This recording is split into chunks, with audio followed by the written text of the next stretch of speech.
নমস্কার, ঘরকন্যা ডাগির আরেকটি নতুন পর্বে সকলকে স্বাগত জানাচ্ছি।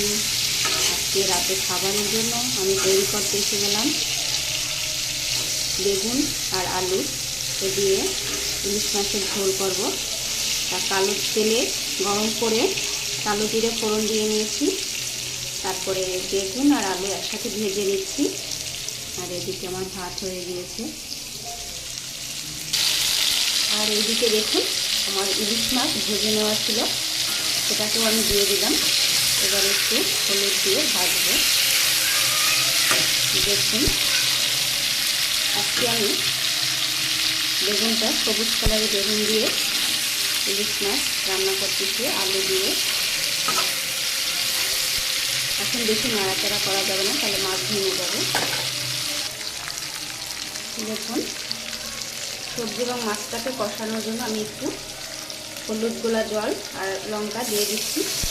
এবার এটাকে একটু ঢাকা দিয়ে দেবো যাতে সবজি এবং মাছ কষানো হয়। ঝোলের জন্য পরে দেবো, এটা একটু কষানো হোক ভালো করে।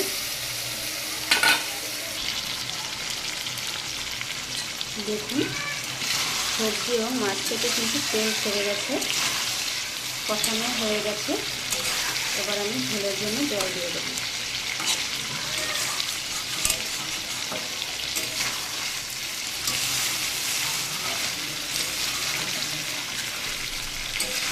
দেখুন সবুজ বেগুন আর আলু দিয়ে ইলিশ মাছের স্বাস্থ্যকর পাতলা ঝোল, কালো জিরে আর কাঁচা লঙ্কা দিয়ে, আর কোনো মশলা পড়বে না এতে। এবারে ঝোল দিয়ে দিচ্ছি।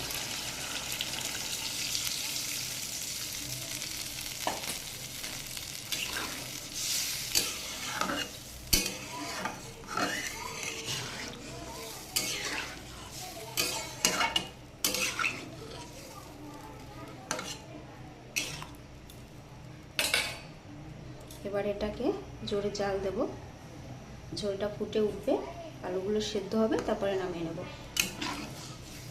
দেখুন কত সুন্দর।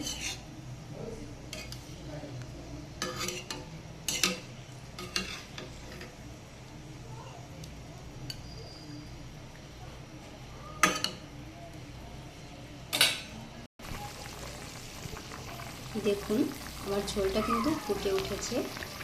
আর এরকম ঝোল ফোটা দেখতে কিন্তু বেশ ভালো লাগে। যারা অতিরিক্ত ঝাল বা মশলা জাতীয় খাবার খেতে পারেন না, এইভাবে করে হালকা পাতলা ঝোল করে খাবেন। আর ইলিশ মাছ এইভাবে রান্না করলেই ইলিশ মাছের আসল স্বাদ যেটা সেটা পাওয়া যায়, শুধু কালো জিরে ফোড়ন দিয়ে আর কাঁচা লঙ্কা দিয়ে। তা এইরকম হালকা পাতলা রান্না খেতে কার কার ভালো লাগে অবশ্যই কমেন্ট করে জানাবেন। ভিডিওটি ভালো লাগলে চ্যানেলটি লাইক, সাবস্ক্রাইব, শেয়ার করে দিবেন। সকলের জন্য শুভকামনা থাকবে, সকলেই ভালো থাকবেন। দেখুন ঝোলটা কত সুন্দর ফুটতেছে, আরও বেশ কিছু সময় ফুটবে, তারপরে আমি নামাবো। দেখুন আমার মাছের ঝোল রান্না কমপ্লিট, আলু বেগুন দিয়ে ইলিশ মাছের ঝোল। এবার এটাকে আমি নামিয়ে নেব। দেখুন ঝোলটা আমি নামিয়ে নিয়েছি। ভিডিওটি দেখার জন্য সকলকে অসংখ্য ধন্যবাদ। আজকে এই পর্যন্তই।